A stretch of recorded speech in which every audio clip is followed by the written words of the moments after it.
विद्यार्थी मित्रांनो, आता आपण उद्योजकतेचा विकास ही संकल्पना पाहूया. आपणास उद्योग ही संकल्पना नक्की समजली असेल अशी मी अपेक्षा व्यक्त करतो. तरी जाता जाता म्हणेन, ज्या ठिकाणी कच्च्या मालावरती प्रक्रिया करून पक्का माल बनवला जातो त्याला उद्योग असे म्हणतात. उद्योग करणाऱ्यांना उद्योजक असे म्हणतात. त्याच्या पुढे जाऊन उद्योजकता ही संकल्पना विकसित होत आहे. उद्योजकता हे व्यक्ती किंवा व्यक्तिसमूहाचे हेतुपूर्ण कार्य आहे, ज्यामध्ये आर्थिक वस्तू व सेवांच्या निर्मितीतून नफा मिळवण्यास सुरुवात करणे, तसेच तो नफा टिकविणे आणि वाढविणे यांचा समावेश होतो. पहा मित्रांनो, संकल्पना कशी कशी डेव्हलप होत गेली. पहिली कन्सेप्ट आपण पाहिली उद्योग, नंतर उद्योजक आणि आता उद्योजकता. या उद्योजकतेची अनेक उदाहरणे देता येतील, सांगता येतील. भारतात तर उद्योजकतेचा विकास सध्या वेगानं सुरू आहे. सुरुवातीलाच या स्लाईडमध्ये तुम्हाला दिसतं. भारतातीलच नव्हे तर जगातील एक नामांकित उद्योजक म्हणून ज्या उद्योग समूहाचा समावेश केला जातो ते म्हणजे रिलायन्स ग्रुप. आणि आता सध्या या रिलायन्स ग्रुपचे सर्व आहेत मुकेश अंबानी. याच्या पाठीमागे जाऊन थोडासा विचार करायचा म्हटला तर आपणाला दिसेल, पहा उद्योजकतेमध्ये कोणकोणत्या गोष्टीचा अंतर्भाव होत चाललेला आहे. आता business, it's application, products and technology यांचा संमिश्रपणे विचार एकत्रितपणे करून उद्योग किंवा उद्योजक ही संकल्पना बनत चालली आहे. रिलायन्सबरोबरच आपल्या देशामध्ये Amul, Hindustan Unilever limited, Aditya Birla group, Hindalco, Tata, multinational company समावेशणारी पेप्सी, आयडिया या उद्योग समूहाचा विचार होतो. हे उद्योग अल्पावधीतच यशाच्या शिखरावर पोहोचलेले आहेत. अमूल तर आपण पाहतोच, द टेस्ट ऑफ इंडिया म्हटलं जातं.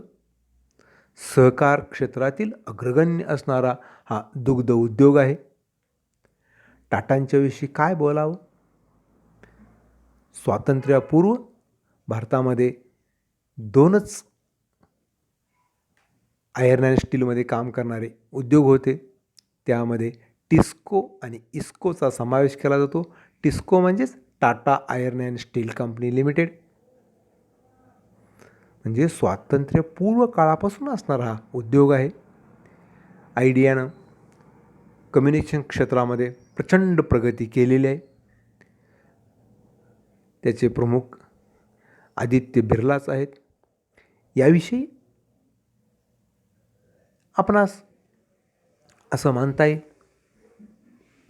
की हे उद्योग फक्त नफा मिळवत नाहीत तर स्वतःचं अस्तित्व टिकवून ठेवण्यासाठी सदैव प्रयत्न करीत असतात. आता आपण उद्योजकतेची किंवा उद्योजकतेच्या विकासाची काही वैशिष्ट्ये पाहणार आहोत. उद्योजकतेच्या विकासाच्या बाबत जर आपण या स्लाईडमध्ये दिसेल, पूर्णपणे कारखानदारीवरती भर असणारा हा उद्योग समूह आहे. पहिल्या स्लाईडमध्ये दिसेल, पहा अत्यंत नाविन्यपूर्ण स्लाईड आणायचा प्रयत्न केलेला आहे. एक दिसतो ह्युमन बीइंग हँड आणि एक दिसतो रोबो हँड. म्हणजे मनुष्य आणि यंत्र यांचं एकत्रीकरण येणं, यालाच उद्योजकतेला अनन्यसाधारण महत्त्व दिलं गेलेलं आहे. दुसऱ्या स्लाईडमध्ये त्यांची वेगवेगळे फंक्शन्स आपल्याला दिलेले आहेत. ते कशाला महत्त्व देतात. इनोव्हेशनला तर पर्याय नाहीच. नॉलेज डेव्हलपमेंट कित्येक क्षेत्रामध्ये उद्योजकतेचा विकास होत चाललेला आहे. दुसऱ्या स्लाईडमध्ये तुम्हाला दिसेल एंटरप्रेनर्स आर द ग्रेट म्हणलेलं आहे. का? कारण देशाच्या अर्थव्यवस्थेला गती देण्याचं काम हे एंटरप्रेनर्स करत असतात. आता आपण वैशिष्ट्यांचा विचार करूया. पहिलं वैशिष्ट्य आहे नाविन्यपूर्ण किंवा इनोव्हेशन्स. आपण पाठीमागील स्लाईडमध्ये उद्योजकाची कार्ये यामध्ये सुद्धा या बाबींचा उल्लेख केलेला आहे. पण या ठिकाणी वेगळ्या 2 स्लाईड्स तुम्हाला दिसतील पहा. जेव्हा 2 उद्योजक समोरासमोर येत असतात तेव्हा त्यांच्यामध्ये संधीची, विचारांची कशी आदानप्रदान चाललेली असते ते छानपैकी यातून दाखवलेलं आहे. आणि याचाच परिपाक म्हणून नाविन्याची निर्मिती होत असते. कारण उद्योग किंवा उद्योजक किंवा उद्योजकता म्हणल्यानंतर पहिली गोष्ट आपल्या लक्षात आली पाहिजे की नाविन्यपूर्णता. नाविन्यपूर्णतेला अनन्यसाधारण असं महत्त्व दिलं जातं. अर्थात नाविन्यपूर्णता येण्यासाठी प्रचंड प्रमाणावर संशोधन आणि त्याचा विकास करणं गरजेचं असतं. कारण मित्रांनो, ग्राहकांच्या आवडीनिवडीमध्ये, फॅशन्स, रूढी परंपरेमध्ये आमूलाग्र प्रमाणात बदल होत आहेत. आणि आपणास ग्राहकांच्या मागणीस जर पात्र ठरायचं असेल, त्यांच्या विश्वासास पात्र ठरायचं असेल तर कच्च्या मालाचे नवनवीन स्रोत शोधले पाहिजेत. तंत्रज्ञानाच्या नवीन पद्धती शोधल्या पाहिजेत. या सर्वांचा एकत्रित वापर करून आपण आपले उत्पादन विकसित केले पाहिजे. त्यानंतर मित्रांनो, आपण दुसऱ्या मुद्द्याचा विचार करणार आहोत. हाही भाग अत्यंत महत्त्वाचा आहे. आर्थिक कृती किंवा त्याला आपण इकॉनॉमिक ॲक्टिव्हिटी म्हणतो. या स्लाईडमध्ये किंवा चित्रामध्ये दाखवल्याप्रमाणे आपल्या व्यवसायाची आर्थिक कृतीचा जो आलेख आहे तो सदैव असा झेपावला पाहिजे. सदैव त्यामध्ये वाढ झाली पाहिजे. कारण मित्रांनो, उद्योजक ग्राहकांच्या गरजेनुसार नवीन उत्पादन करीत असतो. ग्राहकांच्या गरजा भागवणे, त्यांचे समाधान वाढविणे यासाठी ते सदैव प्रयत्न करीत असतात. आणि एकदा ग्राहक समाधानी झाला तर त्यांचे जीवनमान उंचावण्यास मदत होत असते. त्यासाठी ज्ञान आणि कौशल्य आधारित शास्त्रशुद्ध योजना ते बनवित असतात. म्हणूनच उद्योजकता ही एक आर्थिक कृती मानलेली आहे. कारण प्रत्येक गोष्टीचा संबंध या आर्थिकतेशी येत असतो. मित्रांनो, संघटनेची बांधणी. मला खरं वाटतं या पॉईंट्समध्ये जे चित्र दाखवले आहेत, काही लोगो दाखवले आहेत, त्याच्यावरती जरा जास्त बोलणं आवडतं. तुम्ही यापैकी पहिली स्लाईड जर पाहिली असाल तर तुम्हाला दिसेल पहा. जसं आपण गोकुळाष्टमीला दहीहंडी करतो त्याच पद्धतीनं या ठिकाणी संघटनेची बांधणी दिसून येते. पहिल्यांदा मोठा मनोरा, नंतर त्याच्यापेक्षा छोटा मनोरा, नंतर त्याच्यापेक्षा छोटा मनोरा, असं करत करत ती अत्युच्च शिखरावरील दहीहंडी आपण किंवा गोविंदा फोडण्याचा प्रयत्न करीत असतात. याचप्रमाणे संघटनेची बांधणी करावी लागते. संघटनेचे अनेक क्षेत्र आहेत. ह्या सर्व क्षेत्रामध्ये बांधणीची फार आवश्यकता असते आणि ते अत्यंत मार्मिक रूपात दुसऱ्या चित्रात दाखवलेलं आहे पहा. ही जी साखळी बनवलेली आहे, ही साखळी कशी दिसते पहा. वेगवेगळे अधिकारी आहेत, कर्मचारी आहेत, तंत्रज्ञ आहेत, एक्सपर्ट्स आहेत. यांच्यातून ही संघटना बनलेली आहे. मित्रांनो, मुळात संघटनाच म्हणजे काय? Bringing men money material together is called as organization. आणि ह्या ऑर्गनायझेशनची, ह्या संघटनेचं आपणाला बिल्डअप करायचं असतं, बांधणी करायची असते. त्यामुळं उद्योजकतेच्या विकासामध्ये संघटनेच्या बांधणीला अत्यंत महत्त्व प्राप्त झालेलं आहे. आणि अशी जर आपण एकदा संघटनेची बांधणी छानपैकी केली तर मात्र आपण उत्पादनावरती लक्ष केंद्रित करू शकतो आणि त्यातून वेगवेगळ्या उपयोगितेंची निर्मिती करू शकतो. मग स्थल उपयोगिता असेल, काल उपयोगिता असेल, रूप उपयोगिता असेल, या उपयोगिता वस्तूच्या रूपानं, त्याच्या उपयोगाच्या रूपानं मानवाला मिळत असतात किंवा ग्राहकांना मिळत असतात. आता मित्रांनो, आपल्याला अत्यंत महत्त्वपूर्ण अशा पॉईंट्सवरती चर्चा करायची आहे. तो पॉईंट म्हणजे सृजनशील कार्य, क्रिएटिव्ह ॲक्टिव्हिटी. आता हे पहा, यामध्ये जे चित्र दिसतं किती मार्मिक चित्र आहे मित्रांनो. जेव्हा दोन उद्योजक, दोन व्यावसायिक, दोन अधिकारी, दोन कर्मचारी समोरासमोर येतात तेव्हा त्यांच्या बुद्धिमत्तेद्वारे विचारांचं जी देवाणघेवाण सुरू असते, विचार मंथन सुरू असतं, त्याचाच परिपाक म्हणजे हा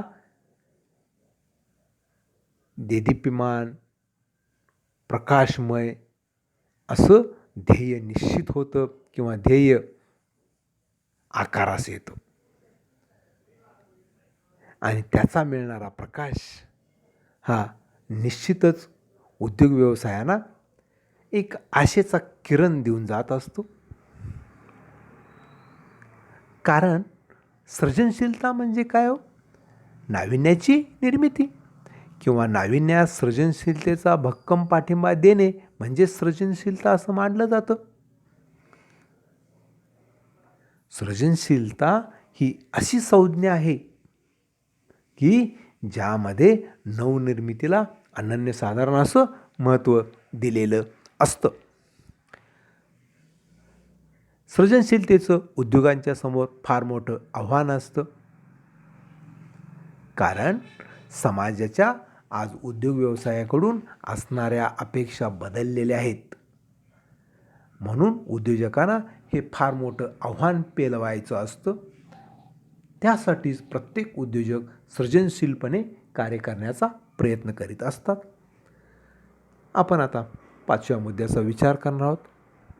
व्यवस्थापकीय कौशल्य आणि विकास, managerial skill and its development असं मी म्हणेन. टोटली हा मुद्दा किंवा पॉईंट्स हा ह्युमन रिसोर्सेसशी निगडीत असणारा भाग आहे. कारण मुळात व्यवस्थापन म्हणजे काय? Management is an art of getting things done from others. इतरांच्याकडून जे आपण काम करून घेतो त्यासाठी कौशल्याची गरज असते आणि ते कौशल्य आपण वापरलं तर आपला विकासाचा आलेख आकृतीमध्ये दाखवल्याप्रमाणे आपल्या विकासाचा आलेख हा सदैव झेपावणारा दिसेल, उंच जाणारा दिसेल आणि तोच यशाचा खरा मार्ग किंवा मार्गदर्शक ठरू शकतो. त्यामुळे आपणाला जर यशस्वी उद्योजक व्हायचं असेल तर नफ्याबरोबरच व्यवस्थापकीय कौशल्याला आपण ज्यादा महत्त्व दिलं पाहिजे. नफा तर आपण मिळवणारच, परंतु उद्योजकाकडे नेतृत्वाची आणि व्यवस्थापनाची क्षमता असणे अत्यंत गरजेचे आहे. कारण असे नेतृत्व आणि असेच व्यवस्थापकीय कौशल्य हे उद्योजकाच्या यशाच्या शिखरावर नेण्यास मदत करत असते. मित्रांनो, आता आपण पुढच्या भागाकडे वळणार आहोत. तो म्हणजे कौशल्यपूर्ण व्यवस्थापन, स्किलफुल मॅनेजमेंट. मगाशी जो मुद्दा आपण पाहिला तो कसा होता? व्यवस्थापकीय कौशल्य होतं आणि हे कौशल्यपूर्ण व्यवस्थापन. कोणत्याही उद्योजकतेचे यश हे संघटनेच्या व्यवस्थापनावर अवलंबून असते. Because management is finally responsible related to all activities of business.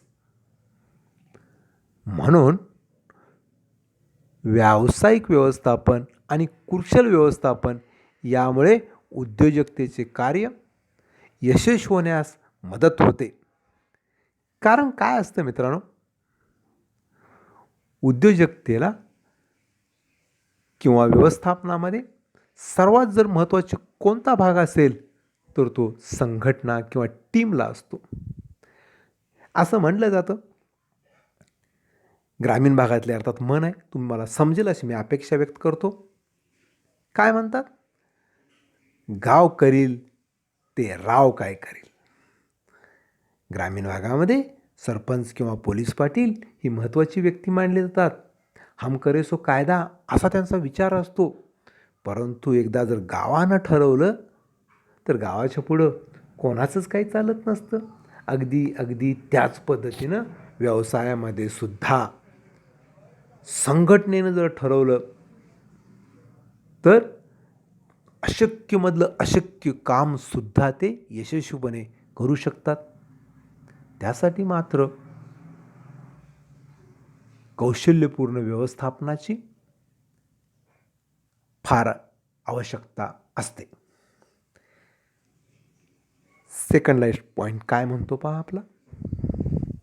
जोखीम पत्करणे, रिस्क बेरिंग. खरं तर धोका पत्करणे हेच व्यवसायाचं अत्यंत महत्त्वाचं कार्य आहे. मी याच्या पुढे जाऊन म्हणेन, धोका पत्करणे, अनिश्चितता पत्करणे हीच उद्योजकाची दोन अपत्ये आहेत. कारण धोका पत्करल्याशिवाय, अनिश्चितता स्वीकारल्याशिवाय कोणताही उद्योग होऊ शकत नाही. म्हणून मित्रांनो, ह्या स्लाईडमध्ये तुम्हाला छान पद्धतीने सांगितलं आहे बा, हा जो ग्रीन एरिया दिसतो तो एकदम सेफ एरिया आहे आणि हा डार्क एरिया दिसतो, रेड एरिया दिसतो, तो रिस्की एरिया आहे. पण उद्योजकाला काय करायचं असतं? या दोन्हीमधला जो गॅप आहे तो भरून काढायचा असतो. कारण असं कोणतंच क्षेत्र सुरक्षित नसतं आणि कोणतंच क्षेत्र अत्यंत जबाबदारीचं नसतं. त्यामध्ये कुठं ना कुठं मध्य काढण्याचं काम हे उद्योजकांना करावं लागतं. आणि हा जो ब्रिज आहे, हे जे पूल आहे, हे पूल अनिश्चिततेतून सुरक्षितकडे जाण्याचं काम उद्योजकांना करायचं असतं मित्रांनो. त्यामुळे सर्वात महत्त्वाची गोष्ट लक्षात ठेवण्यासारखी आहे ते म्हणजे आपल्या व्यवसायातील ज्या अनिश्चितता आहेत, जे धोके आहेत, ते सर्वांच्या समोर मांडले पाहिजेत आणि त्या प्रत्येक धोक्यातून मार्ग काढण्याचा प्रयत्न केला पाहिजे. हे तर उद्योजकाच्या यशाचं रहस्यच आहे. आणि आता मी या उद्योजकतेच्या विकासातील शेवटच्या भागाकडे येत आहे. तो भाग म्हणजे रिक्त भरण किंवा गॅप फिलिंग फंक्शन.